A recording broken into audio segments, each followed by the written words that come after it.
시어머니 나오미가 효부 며느리를 보리추수에서부터 밀추수 때까지 아침이면 나가서 그 이삭을 주워 떨어 자기를 공개하는 그런 정성스러운 모습을 보고 그는 참 흐뭇한 마음을 가지면서 1절에 룻을 딸이라고 부르면서 이렇게 말했음을 돌아보았습니다. 내 딸아, 내가 너를 위하여 안식할 곳을 구하여 너로 복되게 하여야 하지 않겠느냐. 물론 딸이기도 하고 며느리기도 합니다마는 이런 효부 며느리가 복되게 안식을 가지며 안정된 삶을 살았으면 좋겠다. 이런 어른으로서 그런 후진인이나 후학들을 볼 때 그들의 어떤 현재와 그리고 장래의 그런 삶이 유복하고 안정되고 복된 삶을 살았으면 좋겠다. 이런 마음을 가지는 것 쉽지는 않습니다. 내 자식, 물론 며느리긴 합니다만 그런 이기적인 마음을 가지기가 쉬운데 룻에 대하여 이런 긍휼한 마음을 가지는 것은 훌륭하다. 지난번에 말씀을 드리면서 더 훌륭한 것은 이런 마음을 가지는 것도 대단히 어렵지만은 이런 마음을 구체적으로 실천한다는 것은 매우 어렵다. 이건 제가 지난번 수십 년 동안 강조해온 말씀입니다. 그걸 믿는다는 거, 주님을 위하여 산다는 거, 십자가 지겠다는 거, 그거랑 실제로 현실에 딱 부딪혔을 때랑은 판이하게 다른 겁니다. 생활은 완전히 판이하게 다릅니다. 그런데 입에서 내뱉은 대로 룻의 그 안식을 위하여 적극적인 행보를 나오미가 보였다. 말씀을 드렸습니다. 특히나 3절에 보면은 그런즉 너는 목욕하고 기름을 바르고 의복을 입고 타작마당에 내려가서 보아스라고 하는 그 사람이 먹고 마시기를 다하기까지는 그에게 보이지 말고 그가 누울 때에 너는 그 눕는 것을 알았다가 들어가서 그 발치 이불을 들고 거기에 누워라 라고 너무나 구체적으로 하나하나 목욕을 해라, 그리고 로션 발라라, 기름을 바르고 향수도 좀 뿌리고 깨끗한 옷을 정제해서 입고 그리고 타작마당에 내려가서 그렇다고 너 자신을 금방 그렇게 보이지 말고 그 사람이 먹고 마시기를 다 하고 그가 잠자리에 들었을 때 그것을 가만히 지켜보고 있다가 그 사람의 이불 발치를 들고 그 사람의 밑에 가서 누우라. 그러면 그 사람이 너의 할 일을 가르치리라. 세세하게 조언을 했습니다. 이게 친딸이라 하더라도 이렇게 우리가 조언은 못할 것입니다. 우리는 이 같은 말씀에서 여호와께서 우리의 길을 인도하신다. 다 믿죠. 다 믿지만 그건 안 드릴 말씀이 없는데 또 말씀드린다면 그럼에도 불구하고 하나님께서는 가끔은 사람을 통하여 우리를 인도하실 때가 있다. 이 사실을 우리는 무시해서는 안 됩니다. 그 사람을 통하여 부모가 될 수도 있고 누가 될 수도 있는데 사람을 통해서도 나를 인도해 주실 수가 있는데 그렇게 인도해 주시는 분이 누구시냐? 성령이다 말입니다. 성령께서 인도하신다.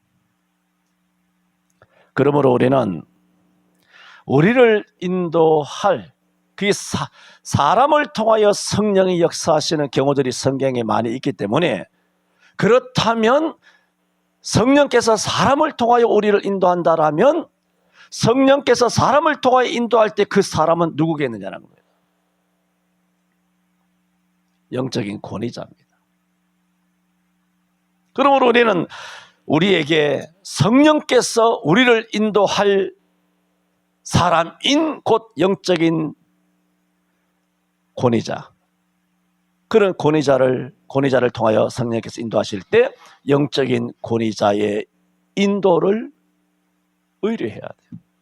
자, 오늘 본문에서 나오미가 룻에 대하여 좋은 마음을 갖고 있지 않습니까? 좋은 계획도 갖고 있어요. 그래서 여러 가지 세세한 이까지 할 필요가 없는 그런 과한 그런 조언까지도 쭉 하고 있습니다. 누가 하고 있습니까? 나오미가 하고 있죠. 그 배후에 누가 역사합니까? 성령께서 하시는 거죠. 쭉 말씀드렸습니다. 성령께서 나오미에게 그런 마음을 품게 하시고, 성령께서 나오미로 하여금 그런 구체적인 계획을 세우시고, 성령께서 나오미로 하여금 그런 구체적인 계획을 세운 다음에 실행하게 하셨다.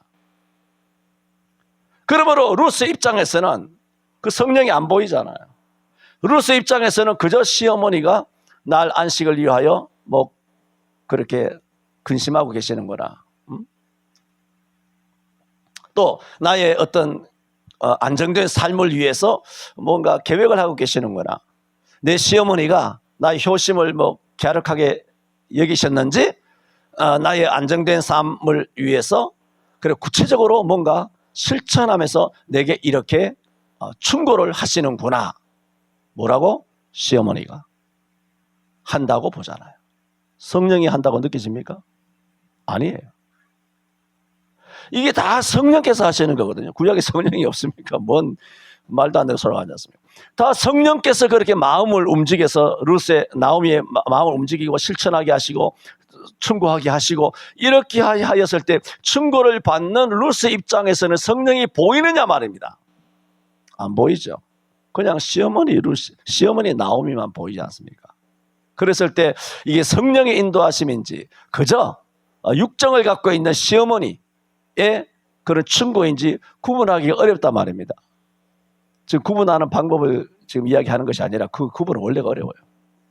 굉장히 어려운데 하여튼 어려운데 그 어려운 지금 말씀드리는 것은 어렵단 말입니다. 구분이 어려워요. 목사가 뭘 말하는데 이 목사님 말을 들어야 오늘 아침에도 말했잖아요. 목사님 말을 들어야 되나 말아야 되나 그걸 알 수가 없어요. 그걸 알 수가 없어. 그 배우의 성령이 날 통하여 여러분에게 뭘 하시는지 알 수가 없다고. 알기가 어렵다고 이게. 상담을 할 수도 있고 충고할 수도 있고 참아시면서 대화를 할 수도 있고 대화하면서 뭐 이런저런 서로 대화를 나눌 수도 있고 참 알기가 어려워요. 근데 제가 지금 뭔 말씀을 드렸습니까? 나오미가 이런 나오미도 성령에 의해서 하는지도 모를 수도 있어요. 나오미가 이런 좋은 계획과 실천을 가지고 움직이고 있는데 룻이 그 배우의 시어머니 배우의 성령이 움직이는 것을 알지 못한 것처럼 그것은 뭐냐? 그러므로 이런 충고를 받을 때 성령이 말씀하시는지 사람이 말씀하시는지 구분하는 것도 어떻게 해야 됩니까? 성령을 통해서만 분별해야 돼요. 그러니까 룻이 그거 알았을까요? 몰랐잖아요. 그런데 결국은 뭐라고 말합니까? 시어머니가 하신 말씀대로 내가 다 뭐라고? 행하리다 하잖아요. 이런 말하는 거. 그래서 행하리다 말한 것이나 그 시키는 대로 그래 보아스가 낯가리 마치고 일 마치고 씻고 닦고 먹고 그래 잠자리에 들어 누웠을 때에 그 다음에 찾아가서 이불 팔찌를 들고 그 밑에 눕는 그런 일련의 모든 행동도 그런 행동을 하라 하는 것도 성령의 인도하심인지 모르지만 룻은 했잖아요. 자, 이게 신비로운 거예요. 이게 묘한 거예요. 이게 뭔지 우리가 분별이 잘 안 돼요. 제가 핵심적으로 말씀드리는 건 뭐냐면은 모든 것을 성령이 말하자면 성령일 때 성경이고 성령일 때 모든 것을 성령께서 나오미를 통하든 목사를 통하든 여러분 부모를 통하든 남편을 통하든 아내를 통하든 자식을 통하든 교회 집사님과 성도들을 통하여 어떻게 통하든 간에 이렇게 할 때에 내가 그분이 시키는 대로 그분이 충고하는 대로 그대로 성경인 경우다 그랬습니다. 성경일 경우, 성령의 인도하심일 경우로 말했습니다. 그랬을 때 내가 그대로 성경대로 그 말씀대로 충고대로 성령이 말씀하시는 대로 그분이 충고하시는 대로 행동하게 되는 것은 내게도 성령이 인도하셔야 된다, 그 얘기예요. 나오미에게만 성령의 역사에서 되는 것이 아니고 그 충고를 들은 룻인 내게도 성령께서 인도해 주셔야 한다는 거예요.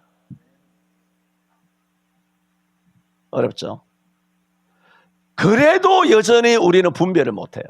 그거 아셔야 돼요. 내가 말했잖아요. 하나님의 뜻 알기 그래 사기극에 넘어가지 말고 하나님의 뜻은 결국은 언제 아느냐? 모든 것을 다 행한 다음에. 물 떠온 하인들을 알더라 그랬잖아요. 물 떠가지고 물 떠서 갖다 주라, 잔치상에 갖다 주라, 사람의 발을 씻기는 그런 물 항아리 담은 것을 떠다가지고 포도주다 하고 잔치상에 갖다 주면 그 종놈들이 얻어맞아가지고 죽을 수도 있지 않습니까? 그런데 주인이 예수가 시키는 대로 순종하여 무슨 뜻인지도 모르고 이거 하면 큰일 나는 거 아닙니까? 종이니까 어차피 시키는 대로 할 수밖에 없지만 시키는 대로 했다가 하면 죽을 수도 있는 이런 위기의 순간에 끝까지 행동을 다 한 다음에 사람들이 뭐라고 말합니까?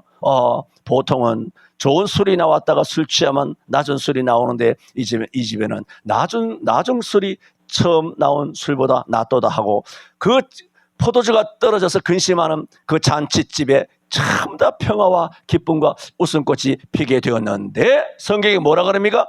물떠온 하인만 알더라는 거예요. 그걸 포도주 마실 사람 몰라요. 예배당 건축이 다 돼가지고 화려한 찬양대, 목사님 인격 좋고 유명한 교회고 화려한 그런 어마어마한 몇천억짜리 예배당이 지어진 그런 교회에 가서 예수 믿고 등록해서 신앙생활을 하는 사람은 이 교회가 어떻게 해서 이렇게 피땀 흘려서 교회가 이루어졌는지를 전혀 모른다는 겁니다. 그런 거를 조금 고급스러운 사자성어로 말한다면 무임승차다 그렇게 말하죠. 무전취식이다 그렇게 말하는 것입니다. 다 그렇게 살아가고 있죠. 그 성령의 역사를 전혀 모르는 것이죠. 정말 영적으로 무식할 수밖에 없는 것입니다.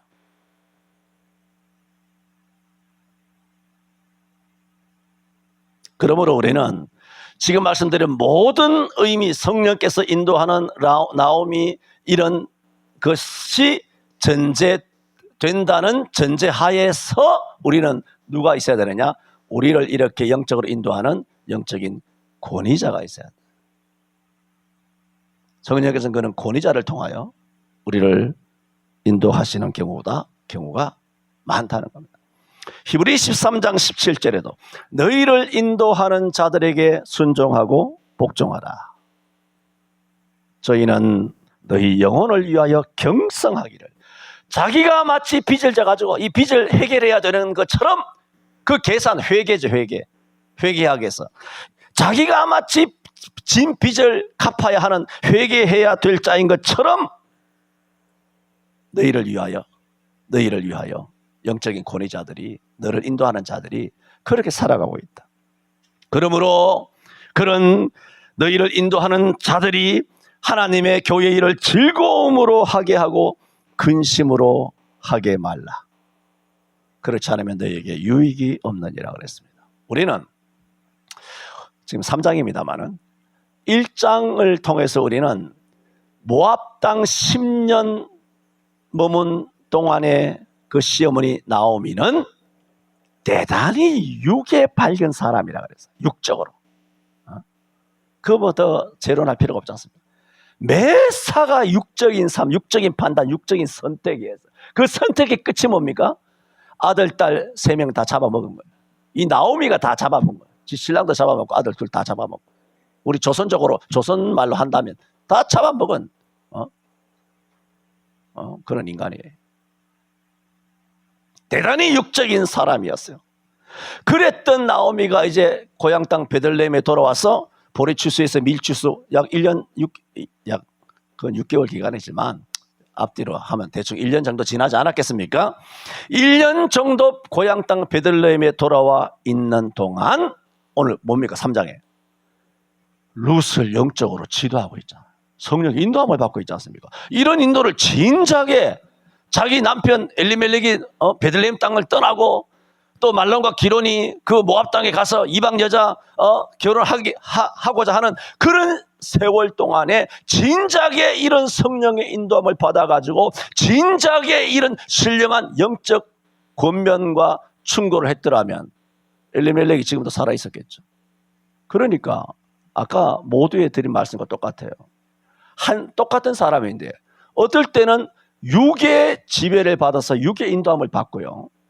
어떨 때는 신령해서 성령의 인도함을 받는데 오늘 3장은 1장과 이 나오미의 모습이 극명하게 영적으로 다르다 하는 모습을 보여주고 있습니다. 여러분 보여지지 않습니까? 이때의 나오미는 완전히 변신한 나오미예요.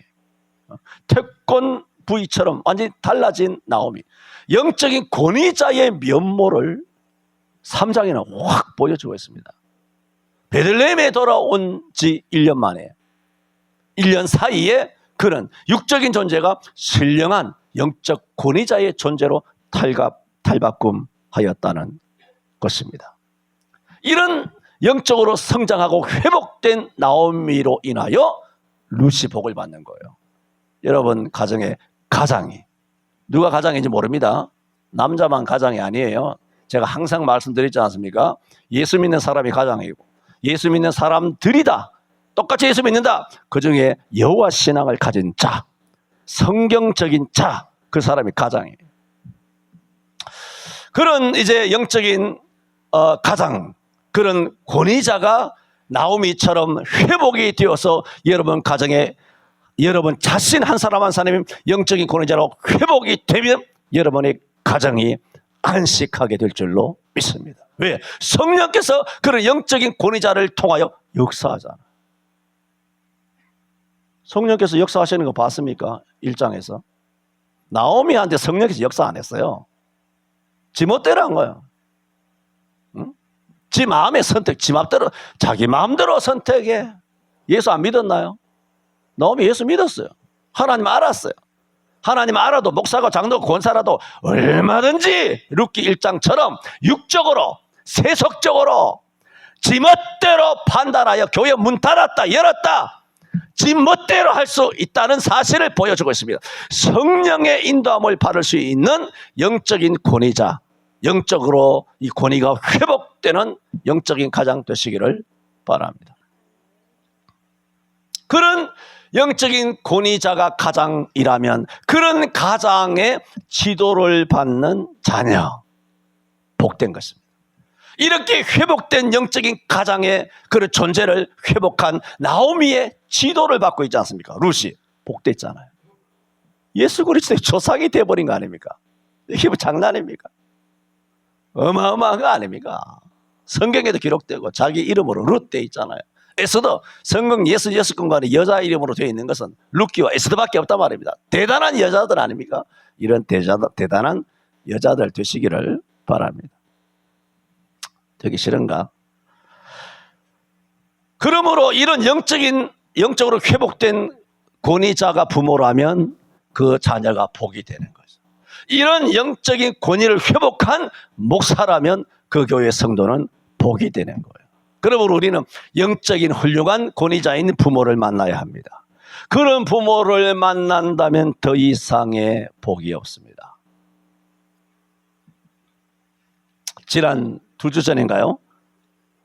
에 이어서 말씀을 드린 것입니다. 나오미는 룻으로 복되게 하고자 실제적인 권면을 하였다. 근데 알고 보니 그 배경에는 다 누가 역사하셨다? 성령께서 역사하셨다. 말씀드렸습니다. 다음 두 번째로 지난번에 한번 잠깐 말씀을 드렸죠. 두 번째는 뭐냐면 이처럼 성령으로 인도되었던 어쨌든 간에 이 나오미가 룻에게 참으로 하기 어려운 충고를 하고 있지 않습니까? 이처럼 쭉 말씀드렸듯이 다시 입 아프게 다시 복습하지 말고 이렇게 바르게 충고하는 것도 어렵습니다. 참 사람 충고하는 것이 쉽지 않습니다. 그런데 더 어려운 게 뭐냐? 이 충고를 받아들이는 겁니다. 어머니 좀 적당히 하세요. 목욕하고 기름을 바르고 의복을 입고 타작마당에 내려가서 그까지는 초면이죠. 이제 정상적인 만남은 처음이지 않습니까? 1대1의 만남은 아이고 이까지는 내가 이해를 하겠고 또 그 사람이 먹고 마시기까지 기다렸다가 그에게 보이지 말고 잠시 숨어 있다가 좋습니다. 사람들도 다 있는데 이 여자가 벌건 대낮에 과부된 내가 가서 거기서 사람들 다 보면서 알짱대면서 보아스 가까이 가면 그 뭐 입소문이 뭐가 어떻게 되겠습니까? 보아스의 명예도 문제고 나도 문제고 뭐 이해하겠습니다. 그런데 캄캄해서 어두웠을 때 그 남자가 누웠을 때 그 눕는 것을 알아보고 이때부터 조금 이상한 낌새가 이건 좀 과하잖아요. 이게 약간 나간 거 아니에요? 선 넘는 거 아닙니까? 그걸 알았다가 이거 선 넘는다 싶었는데 나중에 보니까 들어가서 그 남자가 누워있는 그 이불을 들쳐가지고 너 그 밑에 가서 들어 누워있어. 어머니 선 넘었습니다. 아까까지는 내가 그렇게 어머니 말씀대로 하려고 했는데 다른 말씀은 내가 다 하겠지만 이건 아니지 않습니까? 이거 안 합니다. 이거는 딴 거는 다른 거 시키면 다 할게요. 근데 이거는 안 합니다. 이게 정상이거든요. 그러니까 이런 나오미가 시킨 것을 이 충고를 그대로 다 따라 이 충고를 받아들인다는 것은 어마어마하게 어려운 거예요. 실제로. 그래서 아까도 말씀드렸지 않습니까? 이런 충고를 하는 이면에 성령께서 역사하셔야만 이런 충고를 할 수 있고 또 이런 충고가 아무리 성령으로 역사했다 할지라도 룻에게 어머니 시키시는 대로 내가 다 행하리이다 하는 성령의 감동과 역사와 인도하심이 없이는 룻도 이 충고를 받아들일 수가 없는 겁니다. 그게 매우 어려워요. 그러므로 그게 뭐냐? 은혜라는 거예요. 하나님의 말씀이 도대체 납득이 안 되고 논리 안 맞고 상식이 안 맞고 교양이 안 맞고 인격이 안 맞고 다 시키는 대로 하겠지만 목사님 그거는 아닙니다. 목사님 그거는 선 넘었습니다. 그런 것들이 들어 있을 수 있거든요. 그랬을 때도 불구하고 순종을 만약에 이게 선 넘었다 싶지만은 성령께서 인도한 말씀이라면 가정입니다. 아닐 수도 있으니까. 성령께서 인도한 말씀이라면 가정일 때 못 받아들이거든요. 그런데 그것이 그대로 이건 말이 안 됩니다. 내가 시키는 대로 목사님이 암만 말씀해도 목사님이라도 내가 순종할 수 없습니다. 그렇더라도 이것이 성령의 역사에서 순종이 되게 되면 성령이 역사하시는 일이라면 전제를 했습니다. 성경적이라면 전제를 한 거예요. 전제를 했는데 그것이 그대로 순종이 안 되고 튕겨나가는 사람이 서두르갈 거 아닙니까? 순종 안 합니다. 요즘 순종 안 하는 것이 대세 아닙니까? 머리들이 굵어가지고 기독교인들이 얼마나 똑똑한지 이것들이 얼마나 똑똑한지 할 말이 없어. 할 말이 없어.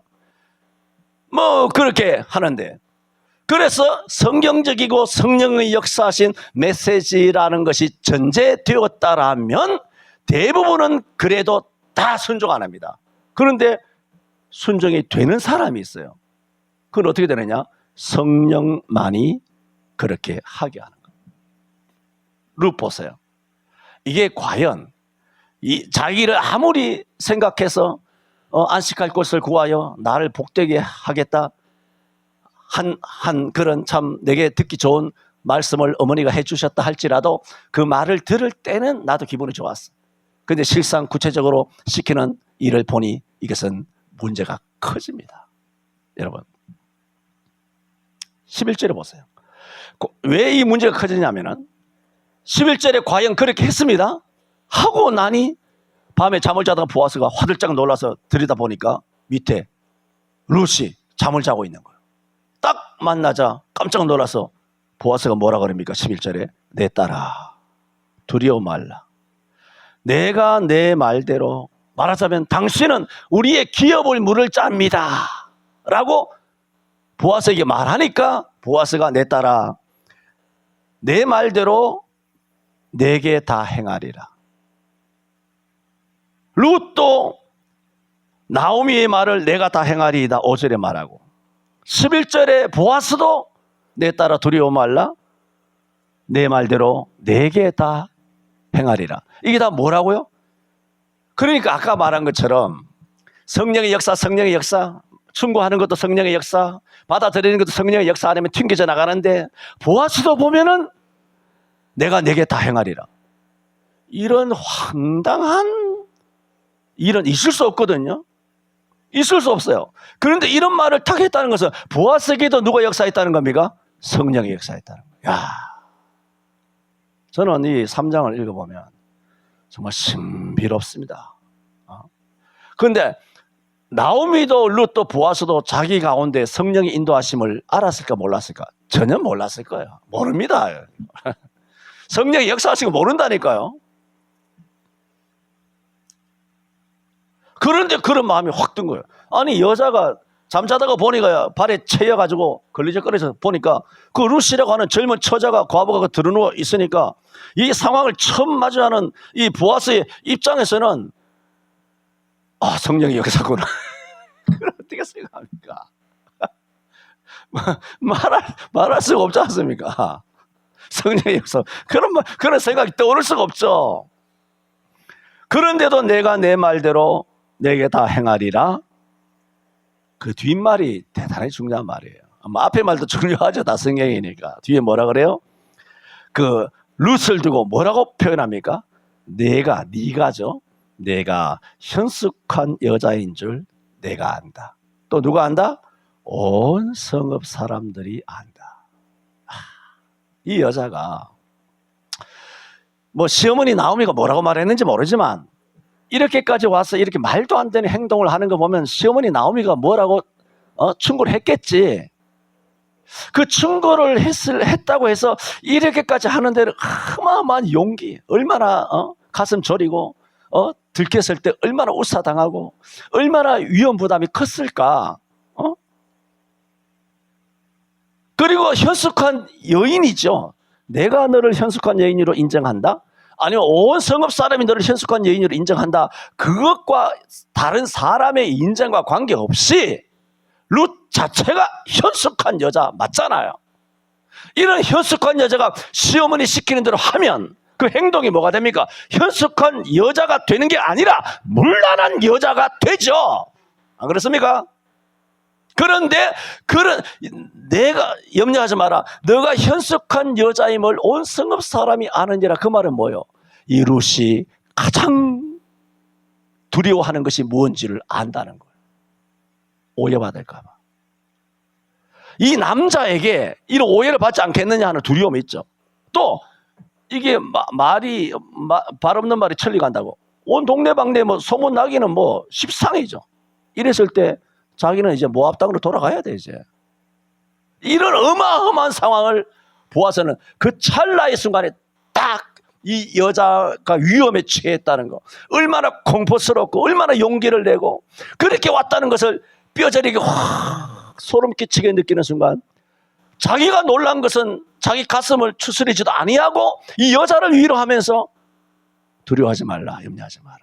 네가 현숙한 여자이면 나만 아니라 온 세상 사람이 다 아느니라 했을 때 이 룻을 어마어마하게 실령적으로 위로하고 격려하고 용기를 주고 새 힘을 주고 그 여인을 영적으로 안아주고. 지금 말씀드리는 게 뭐예요?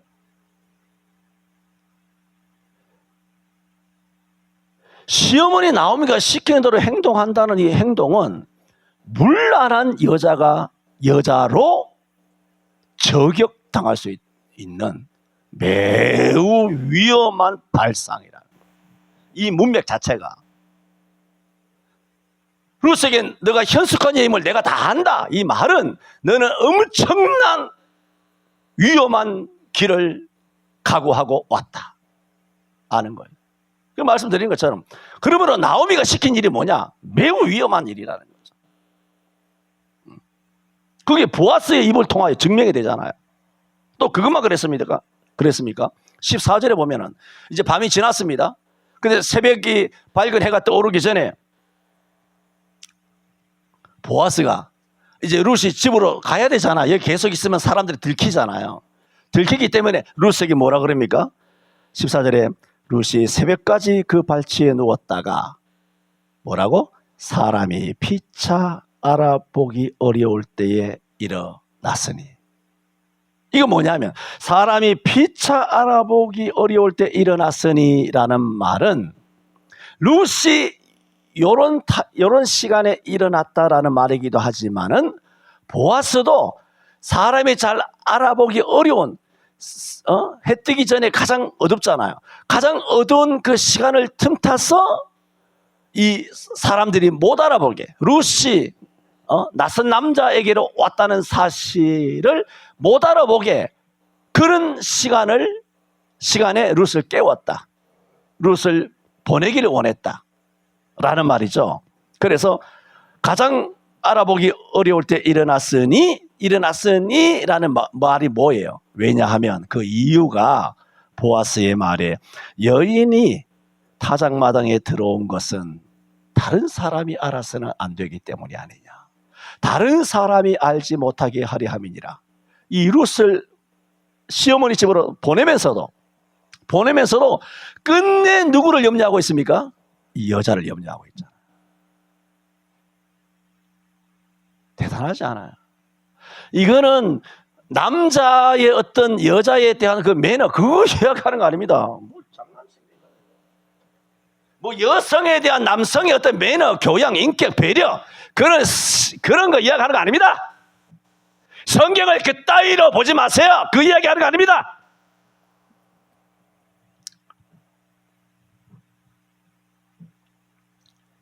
지금 성령의 인도하심을 말하고 있는 겁니다. 이런 마음들이, 이런 마음을 먹고, 이런 말을 하는 이 보아스의 말들을 보세요. 멘트 하나하나를 보세요. 이게 다 뭐냐? 성령의 인도하심을 따라 날리는 멘트예요. 여자 꼬시려고 하는 멘트가 아니고, 세속적인 멘트가 아니란 말입니다.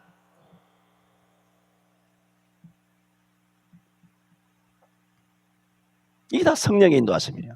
그리고 또 보세요. 더 무서운 것이 뭐냐면 12절에 내가 현숙한 여자인 줄 성읍 사람이 다 아느니라 해놓고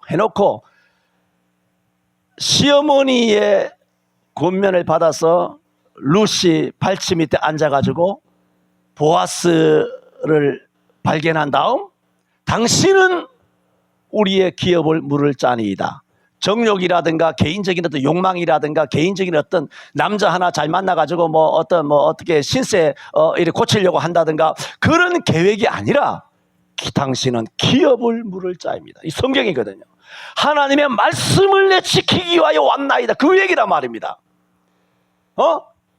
그러면 상식적으로 하나님의 말씀을 지키기 위해서 왔다라는 것을 룻이 어떻게 알겠어요? 이방 여자인데 성경을 알겠습니까? 뭐 그 전에 배웠는지는 모르겠습니다만은 딱 떠오르면 이거 시어머니 나오미가 성경을 가르쳤구나. 그래서 하나님 말씀대로 엘리멜렉의 가정에 자손을 낳아가지고 그 이름으로 계승할 수 있는 쥐수제를 내게 이야기하는 거구나. 야, 훌륭하다. 내가 늙고 젊고 부자고 가난하고 그거 따지지 아니하고 오로지 신랑의 이름으로 그 가문을 계승하기 위한 모세의 율법의 형사 취소제의 그 말씀을 순종하기 위하여 내게 왔구나. 그 얘기를 들었잖아요. 그래서 쭉 현숙한 여인이라고 인정한 다음에 12절에 뭐라 그럽니까? 그런데 그렇게 내가 기업을 물을 자가 맞아. 내가 참으로 기업을 물을 자가 맞지만 나보다 우선순위가 한 사람 있다. 이야기한 거예요. 나는 2순위야. 내가 기업을 내게 기업을 물을 만한 자격이 있으면 내가 내일이라도 당장 기업을 물러줄 거야. 네가 말한 대로 내가 다 행하겠다 말했잖아요. 다 행할 것이야. 그런데 뭡니까? 참으로 내 기업을 물을 자가 나보다 더 가까운 친족이 존재하고 있다는 거예요. 나는 2순위고 1순위가 있는데 1순위가 동의를 안 하면 죽었다 깨어나다 2순위는 이 룻을 색시로 신부로 못 맞아들입니다. 맞아들이면 뭐가 되나요? 간음이 돼가지고 돌에 맞아 죽는 겁니다. 연놈이 다 돌에 맞아 죽는 거예요. 율법을 어긴 거거든요. 자, 이게 무슨 말씀입니까? 지금 룻의 일련의 쭉 말씀드렸죠. 아무리 성령의 인도하심이고 뭐고 간에 룻의 모든 이런 행동, 물란한 여인으로 비춰질 수도 있는 행동, 그래서 동력이 해 뜨기 전에 사람이 피차 알아보기 어려울 때에 몰래 집으로 돌아가야만 되는 이런 행동들, 룻의 굉장히 위험한 이런 행동들을 보세요. 기업을 물을 사람이 보아스가 아니라 보아스보다 더 앞선 1순위를 갖고 있는 사람이 있다라는 말은 이런 얘기를, 이런 상황을 1순위 가지고 있는 사람이 보았다면, 들었다면 이렇습니다. 무슨 문제가 생기느냐? 가늠하다가 현장에 걸린 여자급에 해당하여 돌에 쳐맞아 죽을 수도 있습니다. 이 장난이 아니에요. 분명히 말했잖아. 나보다 기업을 물을 자가 한 사람 더 있다. 우선순위가 있다. 그 얘기는 그 사람 입장에서는 이 순위가 이 여자를 꼬셔가지고 지들이 뭐 이렇게 해가지고 뭐 이 여자를 뭐 이렇게 보쌈질 해가지고 이렇게 지들이 짝짝꿍 해가지고 뭐 장난질을 쳐? 1순위가 들었다 생각해 보세요. 모세 법에는 그냥 현장 직결해요. 자기도 위험하고 연놈을 다 죽이라 그랬잖아, 성경에. 자기도 위험하고 룻은 더더욱 위험에 노출되는 거예요. 지금 쭉 말씀드리는 게 뭡니까? 나오미가 성령이란 말은 없지만 성령의 인도하심을 받아 룻에 대한 좋은 마음을 품고 또 실천 계획을 세우고 그래 자세하게 충고를 한 다 성령의 인도하심이다. 아무리 성령의 인도하심인들 인도하심이라 하더라도 그 충고를 받는 룻의 입장에서는 아무리 목사가 성령의 인도함을 받아 설교한들 이런 난감한 얼토당토 않는 그런 메시지를 전하면서 이걸 순종해라 이렇게 행동하라 하면 순종하겠느냐? 마찬가지로 듣는 성도들도 성령이 역사해야 성령이 인도하는 말씀이라는 전제하에서 그 말씀을 순종할 수 있게 되고 성령께서 그로 하여금 복되게 한다. 그런데 이런 상황은 매우 어렵다는 거예요. 그게 뭐다? 은혜 아니면 절대로 안 된다는 거죠. 절대로 안 된다. 이게 내가 말했던 그 전제 있죠. 다 성령으로 다 이렇게 전제되어서 간다면 룻과 같은 어마어마한 대박이 터질 줄로 믿습니다. 실제로 됩니다.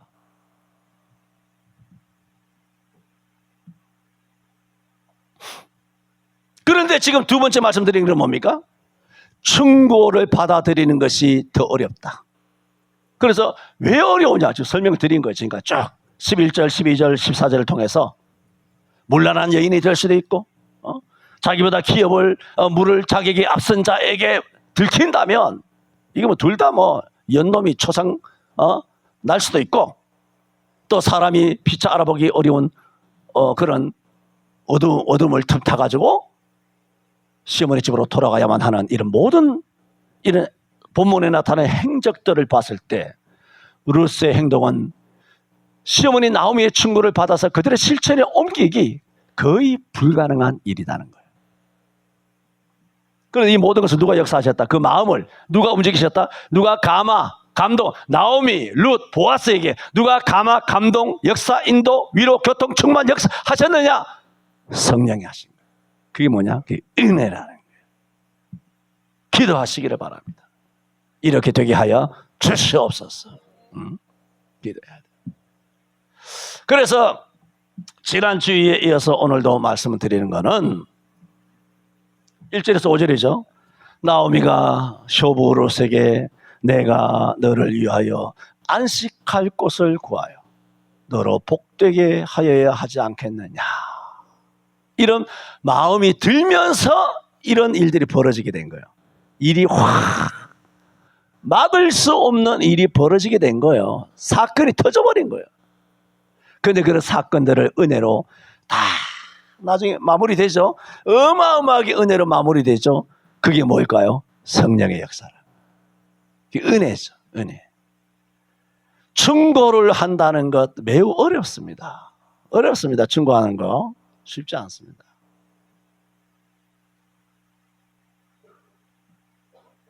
충고를 받아들인다는 거. 그것도 어렵습니다. 첫째, 자기 형편이 안 맞아. 내 형편이 그렇게 못해.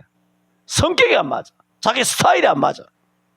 자기 판단과 다 달라. 다 다르니까 푹 들어오면 갈등 생기죠.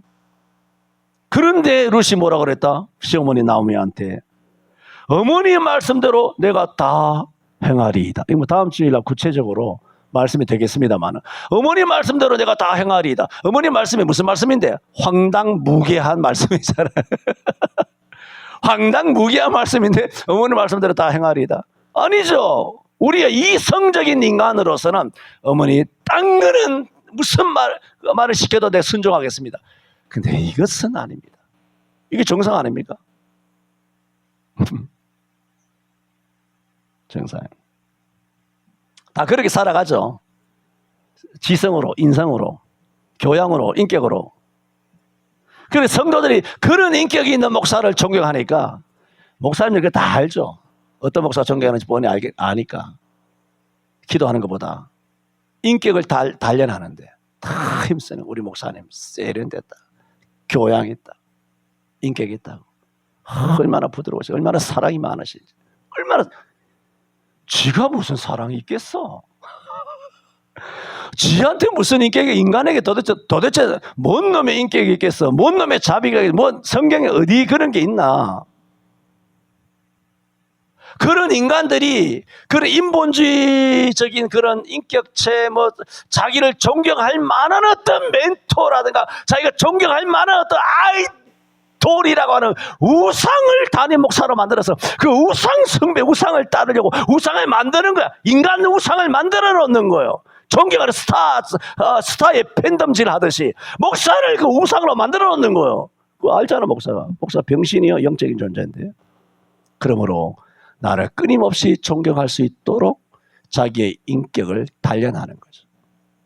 기도 안 하고 이 도둑놈 새끼들에게 성령으로 역사 안 하고 지 인격을 단련하고 앉았어. 미친 것들 아니야.